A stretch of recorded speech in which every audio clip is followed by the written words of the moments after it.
قبل ما نبدأ عايزك تصلي على النبي عشان ناخد كلنا حسنات، وتشترك في القناة وتفعل الجرس علشان يوصلك كل جديد. وحابب أعرفكم إننا غيرنا الأسامي في الملخص لأن أساميهم معقدة حبتين، ولو عايز اسمك في الملخص الجاي اكتبهولي في تعليق. ومن غير ما أطول عليك يلا نبدأ. الحكاية بتبدأ ببطلتنا شيو واللي بسم الله ما شاء الله بتولد 6 مرة واحدة، وطبعا هي بتكون مصدومة، وكمان الدكتورة والممرضات اللي بيقولوا لها ربنا يكون في عونك. وبعد 6 سنين بنتعرف على بطلنا كو، واللي بيكون شاب غني ووسيم وعنده شركات ياما. وفي مرة وهو رايح المكتب بيتفاجئ إن في حد بعت له صندوق وبيخرج منه طفل اسمه لؤي، وبيقول له أنا ابنك وأنت أبويا، وده الدي إن إيه اللي يثبت كلامي. في اللحظة دي شيو بتكون جاية علشان تاخده، ولما بتشوف كو بتتصدم، وساعتها بنرجع بالزمن وبنعرف إن أبوها ومرات أبوها كانوا عايزين يجوزوها راجل كبير وغني مقابل الفلوس، بس هي هربت وقابلت كو واتجوزته لفترة، وبعد كده طلقها ومشيت من غير ما تعرفه إنها حامل. وعلشان كده دلوقتي كو بيقول لها هو الولد ده ابني، فبتقول له ده عيل كذاب، فبيرد عليها الولد بيقول لها انا مش كذاب يا ماما، والتحاليل اللي في ايدك تثبت كلامي. فبتتدبس وبتقول له ان لؤي فعلا ابنه، وان هي ما خلفتش غيره، وبتبقى كذبت علشان ما ياخدش منها باقي الاطفال، واللي هم ميمي وعبد الله اللي بيكونوا مستنيين امهم تحت. ولما بتتاخر بيقرروا يمشوا، بس فجاه بيعملوا حادثه، وساعتها الجده بتنزل عشان تطمن عليهم وبتاخدهم على المستشفى. وبعد شويه كو بيجي علشان دي بتكون جدته، ولما بيدخل بتقول له ان العيال دي شبهها خالص وممكن يكونوا ولادك. لكن فجأة شيو بتكون جاية عشان تاخد ولادها، ولما بيشوفوها بيقولوا لها ماما، فساعتها كو بيتصدم وبياخدها على بره وبيقول لها ايه حكاية ماما، هم دول كمان ولادي؟ فبتكذب وبتقول له لا، انا بعد ما سبتك اتجوزت الراجل اللي جاي معايا بره وخلفت منه الطفلين دول. وساعتها كو بيرد عليها وبيقول لها خليهم لك، انا بقى هاخد ابني لؤي حبيبي يعيش معايا وهربيه احسن منك. لكن وقتها شيو بتزقه وبتطلع تجري وبتاخد عيالها وبتروح البيت وبتلم شنطة هدومها وبتقرر تهرب علشان ما ياخدش منها لؤي، واللي بيكون عنده اخين توأم شبهه بالظبط واللي هم حسام ومحمد. ولو كو شافهم هيعرف ان كلهم ولاده وهياخدهم منها، بس فجأة كو بيطب عليها عشان ياخد لؤي يفسحه، وشيو بتطلب منه انه ياخد معاه ميمي وعبد الله معاه. وساعتها كو بيرد عليها وبيقول لها انه ملوش دعوه، دول عيالك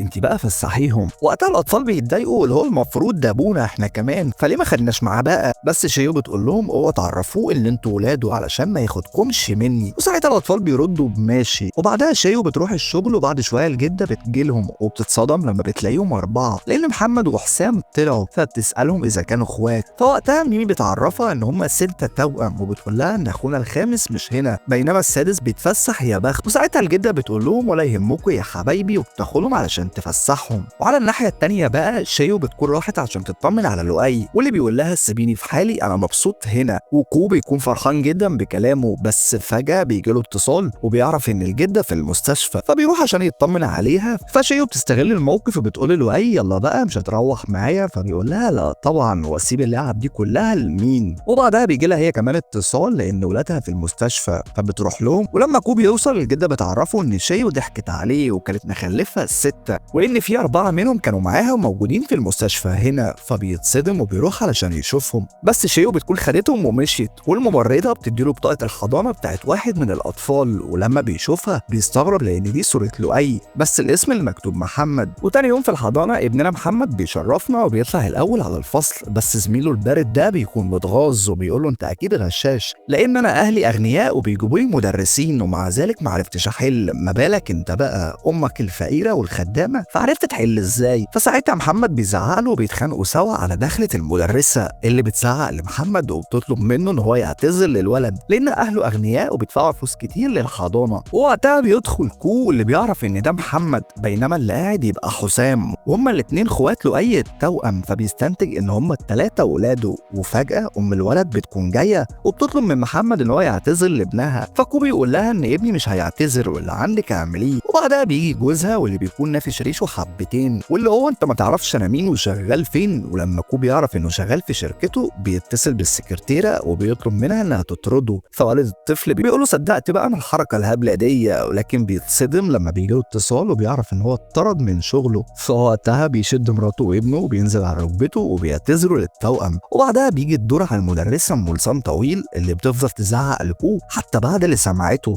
لحد ما المدير بيجي يقول لها انت زودتيها جدا وبيطردها، فكو بيتبسط وبياخد التوأم وبيطلع. وساعتها التوأم بيسألوا اذا كان هياخدهم من امهم، فبيقول لهم لا يا حبايبي ما تقلقوش. من الناحيه التانيه بقى شيو بتكون بتوصل الاكل، بس بتكتشف ان اختها عامله فيها مقلب وجايبينها هنا ومجمعه كل اصحابها وقرايبهم وبتتريق عليها، واختها بتنزل مع خطيبها واللي هو في الاساس خطيب شيو، بس هي سرقته منها. وبيبداوا ساعتها يغلسوا عليها وبيعرفوها انهم هياخدوا شركه امها، وهي مش هيفضل لها حاجه لحد ما كوب يجي وبينقذها وبيقول لها انا عايزك تنطلقي وتربيهم على اللي عملوه فيكي. وفعلا بتمسكهم وبتضربهم وبتبقى مبسوطه. وبعد ما بتخلص واحد من رجاله كوب بيديها التليفون وبيقول لها ان الراجل الكبير عايز يكلمك، فساعتها بتستغرب ما بتكونش عارفه هو مين لحد ما بتسمع صوته وبتكتشف ان هو ابنها السادس ادم، واللي بيكون الله اكبر عليه هاكر جامد ومهكر تليفون كو كل رجالته علشان يراقبهم. المهم انه بيطلب من امه انها ما تقولش لحد على حاجه، وهو لما يجي هيفهمها كل التفاصيل، فبتسمع كلامه. وبعدها بتروح مع كو على بيته علشان تطمن على الاطفال اللي بيكونوا نايمين. فكو بيعمل معاها اتفاق، يا اما هو ياخد الاطفال لوحده يا اما هي تتجوزه ويربوهم سوا. فبتقوله انها هتفكر، فساعتها بيقول لها براحتك. وكمان بيطلب منها انها تاخد ميمي وعبد الله لانهم مش ولاده، وهو هيهتم بلؤي والتوأم بس. وتاني يوم على الفطار الاطفال بيكونوا زعلانين جدا وبيقولوا لها ماما هو ابونا هيعرف امتى ان احنا ولاده ويدلعنا شبه باقي اخواتنا. فبتقول لهم قريب قوي يا حبايبي ما تقلقوش. بعدها بتسيبهم وبتروح لكو وبيقابلوا الجده وبيقولوا لها ان هم هيتجوزوا، وبيبداوا يمثلوا ان هم بيحبوا بعض. والجده بتتبسط بعد ما بتشوفهم كده، وكمان لما بتعرف ان عندها 3 احفاد. بس بتستغرب وبتسال شيو عن ميمي وعبد الله ولاد مين، فشيو بتكذب وبتعرفها ان هم ولاد صاحبتها اللي ماتت وهم صغيرين، وكمان ابوهم اتخلى عنهم وسابهم، فهي اضطرت انها تربيهم. فالجده بتقول لها اصيله هاتيهم بقى وانا هعتبرهم احفادي هم كمان، وكو هيعتبرهم زي ولاده. وبعدها كو بياخدها على بره وبيقول لها انه عامل حفله النهارده عشان يعرف الناس انه مخلف وكمان هيتجوزها. وبعدها بتسيبه وبتروح لشركتها، وبنعرف انها قررت تشتغل موظفه علشان تشوف الموظفين بيشتغلوا ازاي وتفهم الوضع اكتر. لكن بعدها كو بيتصل بمدير الشركه وبيقول له انا عايزك تخلي بالك من الموظفه اللي جايه عليك، والمدير ما بيكونش عارف يعمل ايه، وده لان في موظفه تانية جايه مع شيو، والموظفه دي بتكون شيك وغنيه،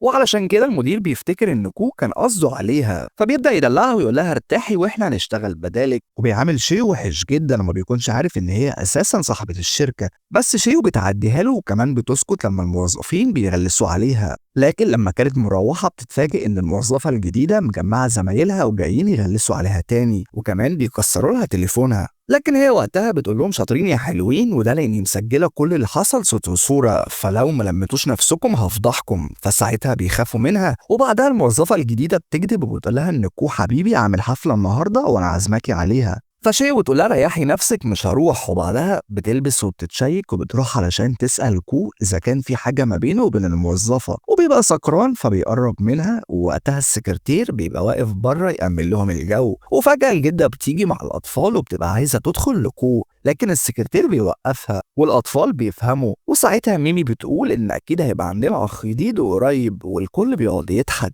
وبعد شوية شيو بتغير هدومها وبتبقى عايزة تدخل الحفلة، بس الموظفة بتوقفها وبتقول لها أنا غيرت رأيي، ما ينفعش واحدة فقيرة زيك تبقى هنا، وبتغلس عليها كالعادة. وبتتصل بالمدير وساعتها بيجي يغلس عليها هو كمان، وبيقول لها انت مش هتخشي الحفله الا لما تعتذري للموظفه. وساعتها بيجي كو بيقول لهم انتوا اغبياء، وبيعرفهم ان شيو تبقى الوريثه لان الشركه في الاساس بتاعت والدتها، وبياخدها وبيدخلوا جوه والكل بيبقى مصدوم. ولما بتبدا الحفله بنلاقي ابطالنا بيشدوا في شعور بعض كالعاده، لحد ما الجده بتطلع وبتعرف الناس ان كو هيتجوز شيو، وده لانهم مخلفين 3 اطفال توأم. وفجاه بتدخل الموظفه مع امها وبتقول للجده ان شيو دي مش محترمه لانها مصاحبه رجاله كتير، وبيوروها صور مزيفه علشان تصدقهم. وكمان بيعرفوها ان الطفلين التانيين مش ولاد صاحبتها زي ما قالت، انما ولادها من رجاله تانيين. فالجده يا عيني مش بتستحمل الصدمه وبيغمى عليها. بعدها كو بياخدها على المستشفى. وقتها شيو بتروح وبتطمن ميمي وعبد الله انها هتعرف كو ان هم كمان ولاده. وبعد لما بيناموا بتروح هي كمان على اوضتها، بس فجاه بتصحى وبتلاقي كو جنبها، واللي بيقولها يا كذابه انا عملت DNA وعرفت ان ال5 كلهم ولادي، فليه كدبتي عليا؟ فبتقول انها عملت كده عشان خايفه منه لا ياخد منها الاطفال وتبقى لوحدها. لكن هو بيرد عليها بيقول لها ده مستحيل، وكمان بيعترف لها بحبه. فبتسامحه وبيقرروا ساعتها ان هم يرتبطوا بجد. ولما بتصحى تاني يوم بتتفاجئ إن الموظفة وأمها جايين عندها الأوضة علشان يضربوها، وبيكونوا جايبين معاهم راجل علشان يقرب منها، بس من حظها الحلو كو بيجي وبينقذها. وتاني يوم بتاخد الأطفال وبتقرر تقعد في بيت مامتها القديم، ولكن لما بتدخل بنكتشف إن في ناس تانية عايشة جوه، وبيقولوا لها أنت بتعملي إيه هنا؟ ده بيتنا. وبيبدأوا يتخانقوا مع صاحب البيت لحد ما كو بيجي ينقذ شيو، والست اللي واقفة بتخاف وبتعترف إنها مجرد خدامة هنا، وكانوا بيمثلوا إن هم أصحاب البيت علشان المنظرة وكده. فالبنت بتقول اسكتي يا ماما أنت كذابة، إحنا أصحاب البيت ده، وبتبقى عاملة كده عشان سمعتها قدام أصحابها. في اللحظة دي بيدخل رئيس الخدم وبيكشف كذبتهم قدام الكل وبياخدهم يطردهم. وبالليل بقى كو بيجيله رسالة من الراجل الكبير وبيعرفوا إن هو هيرجع للبلد قريب وعايزه يجي يستقبله، فعلى طول بيلم رجالته وبيروحوا له، ما بيكونش عارف شكله، وعلشان كده بيتصدم لما بيعرف إن الراجل الكبير هو آدم ابنه السادس، واللي بيبقى زي ما قلنا هاكر كبير وشاطر، وعلشان كده كان مسافر بره وبيشارك في مسابقات عالمية وبيكسب المركز الأول دايما، وكان كل ما ياخد فلوس بيبعتها لأمه علشان تصرف على اخواته. المهم انه دلوقتي بيركب جنب كو واللي بيكون مصدوم، واللي هو ازاي يكون عيل صغير زي ده مهكر تليفوني طول الفترة اللي فاتت. فآدم بيقول له مش وقته الكلام ده، وبيطلب منه ان هو ينقذ امه لانها واقعة في مشكلة، وهي فعلا في الوقت ده بتبقى مخطوفة من ابوها واختها اللي عايزين ياخدوا منها ممتلكات والدتها، وقبل ما يعملوا لها حاجة كو بيجي وبينقذها. وتاني يوم لما بتروح الشركة بتتفاجئ ان الموظفة زورت ورق وقالت للموظفين ان هي صاحبة الشركة مش شيو، وعلشان كده الموظفين بيغلسوا عليها وبتيجي هي كمان تغلس معاهم، وكو بيبقى واقف جنبها وبيدعمها، وعلشان كده شيو بتقول للموظفة انها هتفضحها، وبعدها بتاخدها على بره وبتعرف الصحفيين انها مزورة، وبتبدأ تبعت لهم كلهم فيديوهات على تليفوناتهم تثبت كلامها، وبيكون ابنها آدم العبقري هو اللي عمل كده، وفعلا الموظفة بتتفضح وكمان بيتقبض عليها، وكو بيكون مبسوط انه عنده طفل عبقري شبه آدم. وساعتها بيقول له انت تيجي بقى تمسك الشركات بتاعتي، وساعتها بيقول له آدم وانت هتلاقي زي فين. وكمان الجدة بتيجي وبتعتذر لشيو على اللي حصل يوم الحفلة، والجدة بتعرفها انها مبسوطة جدا ان هي عندها 6 أحفاد. وساعتها كو بيقول لها تتبسطي اكتر لما تعرفي ان انا هتجوز شيو بجد. وبيفضلوا مع بعض في الاخر لحد ما بيخلص مسلسلنا. ما تنساش يا صديقي انك تشترك في القناة وتفعل الجرس علشان يوصلك كل جديد، ولو انت حابب احط اسمك في الملخص الجاي اكتبهولي في تعليق.